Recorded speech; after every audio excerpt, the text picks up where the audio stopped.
Welcome to Wiseheads, where some of the sharpest minds in business share practical thinking to help you build a better business and make better decisions. This week, I'm delighted to be joined by Lizzie Parker. Lizzie has spent more than 30 years building and growing brands across FMCG, dairy, food, and other categories, with experience spanning New Zealand, Australia, Asia, Europe, and the United States.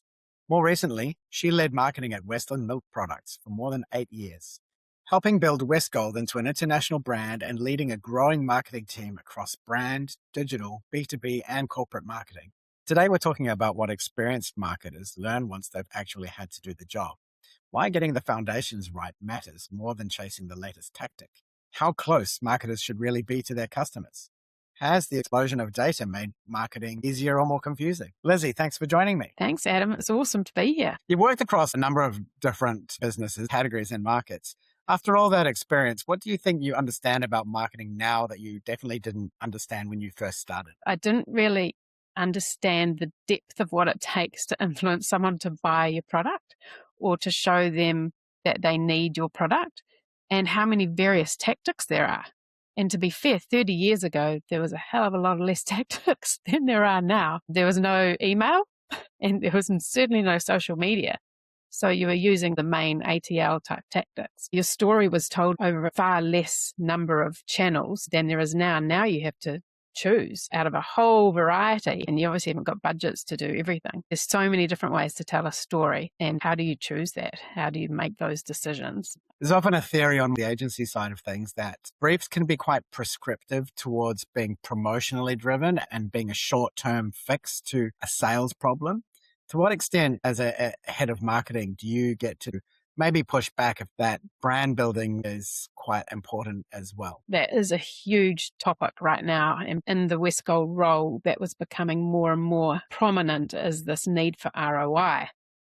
So to your point, it'd be more desirable for the powers that be to see more trade marketing. Anything to do with a retailer would be far more attractive because they perceive that there's a strong ROI with that and they can see sales immediately. However, that doesn't mean there were more tactical briefs. We ended up using sales to justify doing some activity because there was an ROI, and I was still fighting to do the brand stuff because you still need to look longer term. So I guess the pressure was to do more tactical trade marketing, but that's not what I believed, and I felt there needs to be a good mix. So there weren't more tactical briefs coming out of me, but there was pressure to do more. I still really believe in brand building because you need to de-risk your future sales. Westgold is a challenger within quite a competitive marketplace with some established brands. To what extent does brand play a role in growing market share within a category where effectively the outcome is more or less the same? I mean, we're talking about butter here. There's not a lot of differentiation you can get from that promise. Yes, it's a commodity category for sure. And so brand becomes more important because otherwise the minute you start dropping your pants on price, it's just going to be a downward spiral. And I learned that very early on in my mainland days. I'll never forget my boss saying, Lizzie, it's a downward spiral. Once you start, it's a race to the bottom. So I believe those are the categories where brand becomes more important because what else are you differentiating on? Therefore, brand and knowing who you are and creating a personality is your one opportunity to stand out. So you need people to have decided that they love you before they get to the supermarket. So they just automatically select you because you've already been in their head. Otherwise, it becomes just price. But the key with a challenger brand is you need to be on more often and not just one big burst and then go off for a while and another burst. You have to be constantly reminding the market and chipping away, particularly because we've got much smaller budgets than those other big brands as well. It's your brand, your persona, your tone and manner that needs to differentiate you to be heard. Personality, how quirky we were or what we talked about or what we commented on, how we respond to people when they communicate with us on social. You said one of the things you're particularly passionate about is getting the foundations right. What are the foundations? Think of them as foundations of the house or the building blocks of your brand. So let's assume you've got a market strategy already. You already know what SKUs you've got, pricing, etc. And you know where you want to pitch it, if you like. But we also need to know who you're targeting, which is not just an age or demographic, but What are these people interested in? Where are they? Where will you find them? What's important to them? What engages them? As well as who is your brand? What's its personality? How does it talk? How do you act? What do you care about? What hill are you going to die on? What do you look like? What's your identity? Their stories about that brand, the identity messaging, the point of difference. What gift am I giving you as a consumer? That's what I would call the foundations. It's getting those basics right. Why are businesses so tempted to jump to campaigns, channels, and tactics before they've properly sorted out those foundations? Because they need to make money. They want to get going. They want to get a return as quick as they can. So anything they can do to get the sales rolling in is better than sitting and pondering upon what your brand's going to stand for. So a lot of them will test and learn. Brand building, taking that time, is a real luxury. And once you get going and selling and doing that test and learn and just getting amongst it, it's pretty hard to go back and go, I'm going to do it properly now while we're rolling, and I'm going to spend the time looking at it, because everyone's going, well, why would you do that now? You look at the sales, look at the success we've got. Is there a simple test for whether a business has its marketing foundations in good shape? You could certainly make some observations, and that could be on their packaging. Is their range consistent? Do they change it every time a new product launches? It looks different. On social media, if you look at the whole grid, how consistent is it? Do they have similar iconography? Do they have similar colours? Is their tone and manner the same? So you can probably get a sense of when it's off by looking across a few things. Can a good agency or good campaign compensate for weak foundations, or does the problem eventually catch up with you? If you've got enough money, an agency can do an amazing job, an amazing campaign that'll really drive growth, but maybe slightly off brand, or the next campaign may be very different from the last one they did, because it's a really cool idea and some creatives come up with this rip snorter of an idea and it drives sales again. But they might be quite different and not necessarily consistently giving the same messaging. So yes, I think depending on your budget, possibly, but for the more challenger brands or smaller budgets, I think that gets harder to hide, because you're just doing lots of little things and it needs to be consistent to cohesively build that one message or that one brand that you're trying to communicate. You've said the customer need dovetails directly into getting those foundations right. How close do marketers really need to be to the people buying their products? Obviously, you can't be in their pocket, but I think you really need to know who those consumers are. And that might not be doing plenty of research all the time, but it might be being in the supermarket, having a look at how shoppers shop, just popping in there yourselves on a regular basis, seeing what other promotions are going, seeing what other people are buying, watching them choose between the various brands at shelf. I think you have to be close, but close isn't necessarily asking them deep and meaningful questions. It could be quite observational. Social media helps you get closer because you can have a two-way conversation. It's not just pushing. Being able to observe and have conversations is really important. Why is it really important that marketers remember that they are not the customer? And why do you think sometimes they forget that? I think you forget it because typically you get so close to your brand and you feel a connection with that brand. So you perceive that I know everything about the brand, so of course I'm going to know how I would respond or anybody else would respond.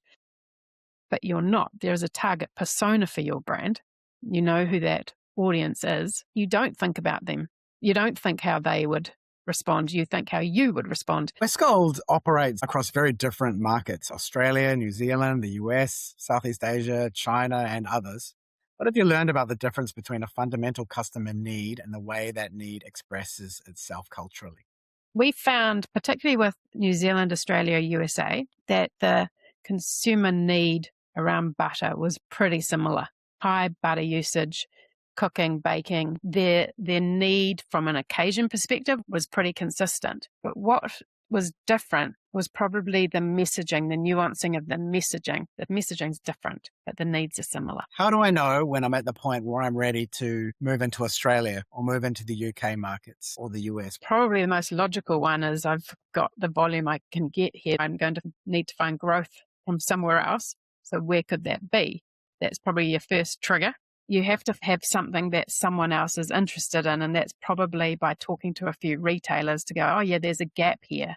We haven't got that. You need to make sure that you've got something quite different for them to be excited about. Have marketers got more data than ever before, but less certainty about what to do with it? There's data coming from everywhere. I don't know if it's less certainty. I reckon it's less time. Time's a luxury. Even though we had quite a decent sized team at its peak, everyone was running so hard, no one looked at things too deeply. You have to choose what's important, because it's not just what is happening or those sales have hit this number, but why. The insight is in the why. And that takes longer to understand. And so we brush past it because it's too hard. Now, some marketers will naturally be commercial. It's probably one of the first things you think about now is, okay, what benefit is that adding, not just to my brand and to awareness and to those funnel metrics, but what is that doing for the company? What is that doing for our bottom line? That should be the first consideration now. After 30 years of experience, are there decisions where you will just trust your gut, trust your judgment, even when the data isn't conclusive? That question probably relies on the fact that you're using data to make decisions before you do something. We very rarely tested the creative before we did it. And that came down to gut. And that came down to having the foundations right, almost like a checklist, which is, okay, this is the kind of messaging we're using when it's brand. This is the kind of messaging we're using when we're trying to drive more consideration and purchase right now. What's this ad for? Is this doing this job? Is the messaging consistent? Are these key visual identity things in the right place? You don't have time for data. Sometimes you just got to get out there. We'll never do anything. You've talked about trying to simplify increasingly complex media plans and concentrating harder on the things that are most likely to drive ROI. Has marketing become unnecessarily complicated? Don't get carried away with what all the media companies are recommending and split your budget 30 different ways. Just pick the best thing and go for it and be really single-minded. I think the simplicity that I'm thinking about is, what do you know that works, that you've done before? Stick at it.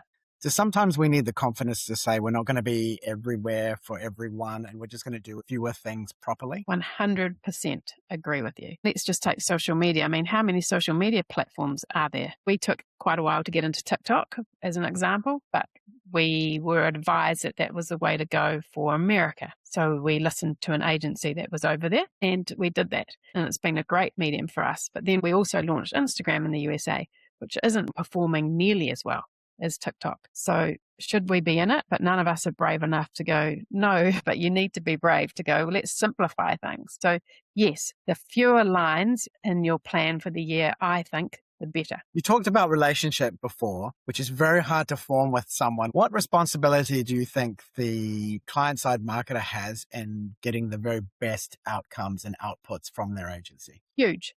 I'm a massive believer in briefs, of getting it all down, telling them why we're thinking this, what the context of the whole thing is, what's the background, what have we done before, what are the learnings, what are the mandatories that we must do this time based on learnings from last time. If we don't give a decent brief at the start, the poor agency doesn't have a shit show because we don't know what we are doing. So what are they answering? 30 years into a marketing career, what have you stopped caring about that you might once have thought was terribly important? I think I've started caring more. I've got into brands that I genuinely feel so engaged and passionate about, and I believe they are the best. Probably I'm most obsessive about consistency. Know who you are and then keep repeating it. Repeat it, repeat it, repeat it. Now, that doesn't always work out quite as easily as you think because a brand does evolve. The identity may evolve. The messaging may evolve, but it's having a plan and then communicating that plan. So being on point with whatever your plan is. If there's one thing every business leader or marketer watching this or listening to this should take away from our conversation this week, Lizzie, what would it be? Know who your brand is. Get your foundations right, even if it's not the luxury of diving deep. Somewhere have written down, this is the brand's personality, this is how it talks, this is what it cares about, this is what it values. So everything spins from that. Your messaging, your identity is consistent. You're all building to one story, everything you do, every time you communicate. I think what comes through really strongly is that good marketing doesn't start with a campaign, a channel, or the latest piece of technology. It starts with getting the basics right, the foundation, understanding the customer properly, building a brand on strong foundations, using data to inform judgment rather than replace it, and giving your agencies enough clarity, access, and freedom to contribute what you bought them in the process to do for you in the first place. And perhaps experience ultimately teaches you something quite simple. Marketing doesn't need to become more complicated just because there are more things available to marketers. Sometimes the harder and smarter thing is knowing what really matters and concentrating on that. Lizzie, thanks so much for your time this week. Adam, that was really fun. I learned a lot, and I'm looking forward to delving deeper into those over a beer or coffee at some point.